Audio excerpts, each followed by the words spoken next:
Well, it's I don't know how the hell to follow that. I mean, that was the State of the King's address. But what I will say is I admire Kevin's commitment, his devotion, his constancy, his faith, his love of this community, and his willingness never to give up. I mean, he understands that success is not a place or a definition. Success is a direction. There is no having made it. And one of the things you learn quickly as mayor is that framework, that paradigm, that understanding. And while there's been some setbacks, I admire the mayor's intensity and purposefulness. That's what you need in local government. That's what you need now more than ever in a world that is so in need of leadership, not just stewardship, but leadership. People that step up and step in and lean in to the world we're living in. And it's from there I want to just address you and give you some thoughts from that perspective. I've been thinking a lot about the world that we're all living in. And I think one of the questions that so rarely is asked, and as a consequence it's rarely if ever answered, is the question we need to wake up and ask ourselves every single day in all of our individual and respective capacities, and that is, what world are we living in? And it's a question with respect, in 2 years I've been up here at the Capitol, I don't necessarily hear discussed. And the framework is self-evident, particularly you, all of you in the private sector. You, in some way, shape, or form, have to ask and answer that question all of the time. In this state, in the framework of our politics, so rarely do we focus on that. Rather, we focus on whether or not we can get a bigger crowbar and put it in the spokes of the wheels of the other party to trip them up and win the news cycle. So much of our politics is defined by focusing on what's wrong with the other team as opposed to focusing on what to do. It's a framework of who's to blame. In the private sector, where so many of you come from, no one cares about who's to blame. You got to focus on what to do, or you're not going to succeed. And so in that context, and Kevin set this up, I did what I started to do in my businesses a number of years ago. And just for real quick background, I came from the private sector, opened a small little wine store right out of college, built it. Pat Kelly, who's my part-time employee, built it up to just a number of months ago when I was told by the folks now running it that we have close to 1,000 employees. I say that not to impress you, but to impress upon you that the perspective I have was shaped by my experiences as a small business person that's grown from one small business to about 17 in this state. And it's that framework that got me into politics, an entrepreneurial framework. Again, a framework not focusing on who's to blame, but focusing on what to do. Not wanting to hold hands and hold a hearing and talk about the way the world should be, but recognizing we've got to shape that world. Again, we've got to lean into it. We've got to lead. I got involved in the County Board of Supervisors. Willie Brown was kind enough to appoint me.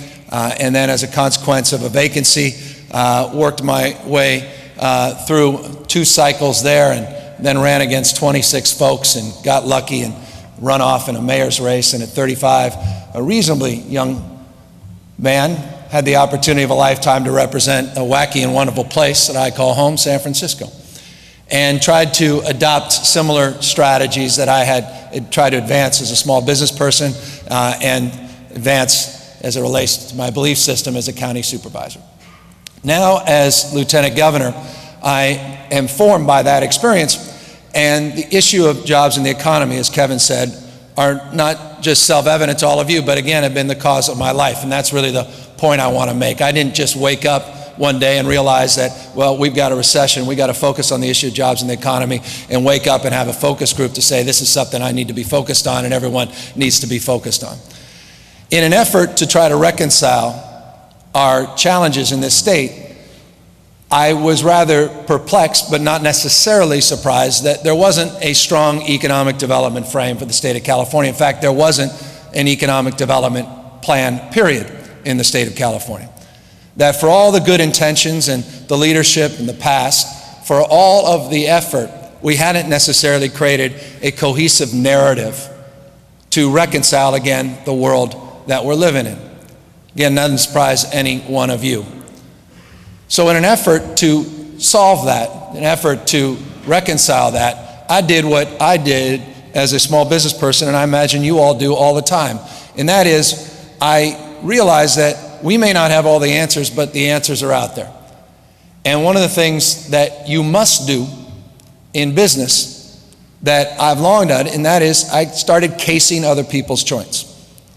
If you're not casing someone else's joints, your competitors, they're casing yours. I remember Sam Walton of Walmart was infamous for his unwillingness to meet with anyone behind his desk or in his office. If you wanted to meet with Sam Walton, you so often were asked to visit one of his competitors and literally walk the hallways with him as he was casing their joints.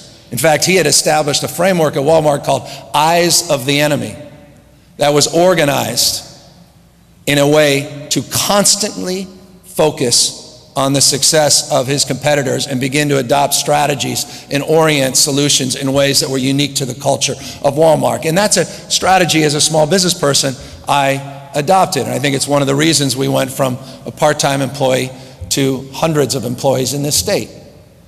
California has not in the past adopted that strategy.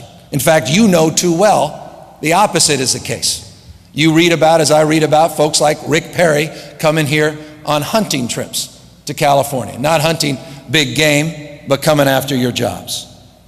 What we haven't seen is the fact that not only is Rick Perry focused on these points, but what Rick Perry represents is really the tip of the iceberg. Austin Chamber of Commerce, people didn't know this, Austin's Chamber of Commerce, the city of Austin, imagine if Sacramento did this, has already opened 4 offices in the state of California, 24/7, casing our joint. The state of Utah had done the same over a decade ago. You talk about Virginia Beach, down in Long Beach, Virginia County has a Chamber of Commerce casing their joint 24/7, dozens of these offices throughout the state. In an effort to solve that struggle and challenge of being frustrated, we decided as a group, and we organized with McKinsey and with the Brookings Institute and others, a team of folks to go physically and virtually and start learning from our competitors, recognizing, again, the world we're living in is no longer relegated just to the geography of the United States, but in a truly globalized construct. Again, a $1.9 trillion a year economy, the world's 9th largest, we're impacted by what's going on around the rest of the world. We went virtually to Singapore to learn about their plug-and-play zones, physically to South Korea to learn about their digital media strategies and their digitization strategies. We went out to Utah, learned about some of their work in Ohio and their Third Frontier program, Pennsylvania, learned about their exports and trade program, went to Austin, Texas on a bipartisan trip, myself and 14 Republicans, that's bipartisanship in Sacramento.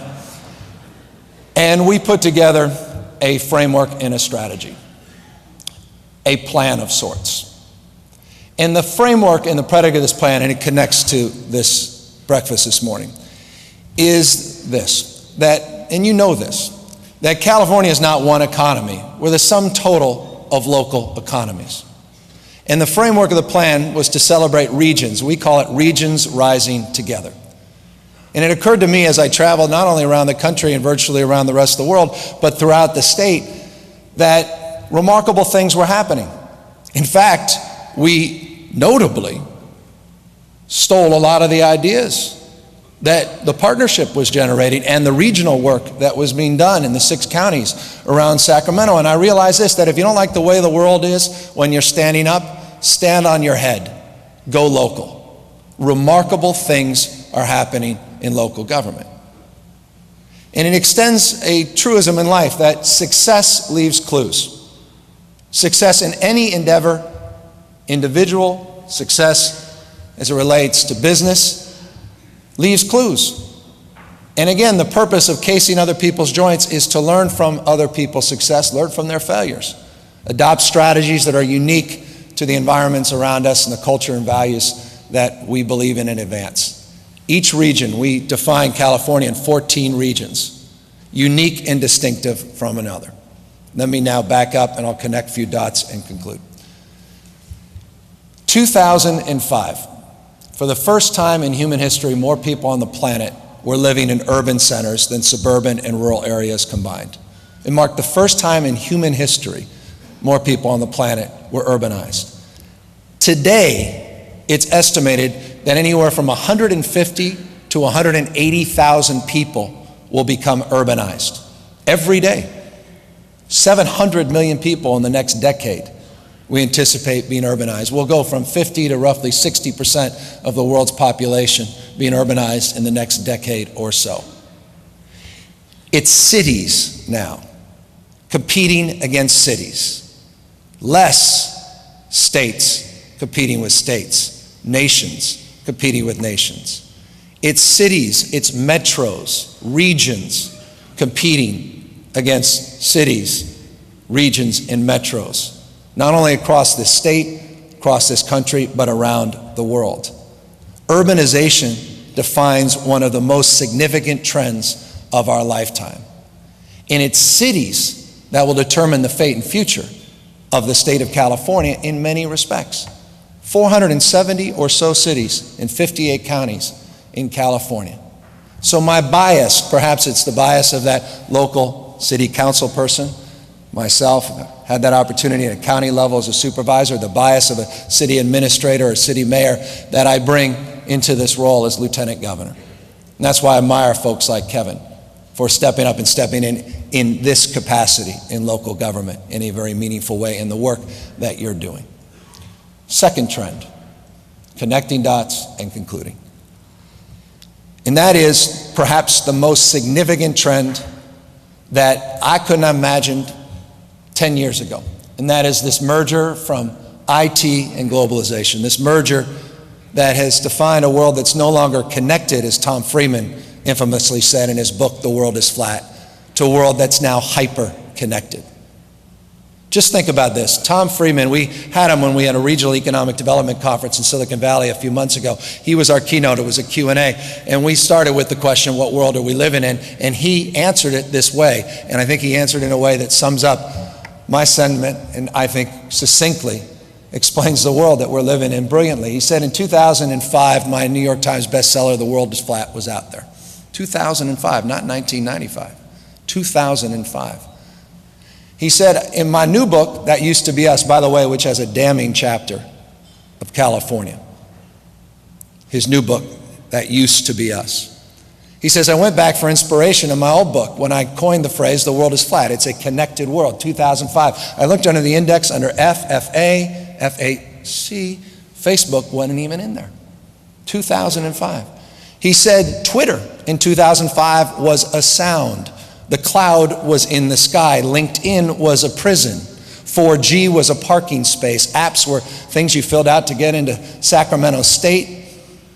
And Skype, for most of us, was a typo. Think about that. All of those things are ubiquitous in our lives. 4G, LinkedIn, apps, Facebook, Twitter. But none of those things existed as we know them less than a decade or so ago, 6 or 7 years ago. The world, he maintained again, is no longer connected, but hyper-connected. And so the challenge for you in a urbanized framework, where cities are now competing with cities, in a world that's not connected, but hyper-connected, where the tools of technology are changing the way we operate, and you've seen that in media, you've seen that in the music industry, you've seen that in financial services, we have yet to see it in government, is to reconcile that world. A world where big is getting small and small is getting big. A world that is increasingly becoming disintermediated, where people are solving problems directly, peer-to-peer, donors choose, Kiva.org, Kickstarter, where a whole generation of digital natives versus this generation of digital immigrants that are trying to still learn the language of technology are going to radically alter the playing field in every respect, is to design and develop a framework as it relates to the work that you do in terms of local economic development that's relevant to that world we're living in. We have got to, in California, get back to the future business. And if you're going to be in the future business, you've got to get in the how business. And that's the idea of policy that the mayor was talking about. How do we actually implement? How do we apply our vision and move forward? The work you're doing has been principled in that effort, but don't argue for today. Make the case in your work for tomorrow and that world that we're leaning into, where synthetic biology, where genomics, where 3D manufacturing, additive manufacturing, where the issues that will define the future economy can take shape. Lean into that world, not the world of the present that's related to this proud past we've had. We've got to get back to the future business. So that's my argument for all of you. That's my admonition to all of you. Just briefly in conclusion, I want to make a case for what the mayor was arguing, but I want to extend it a little more. You know, I've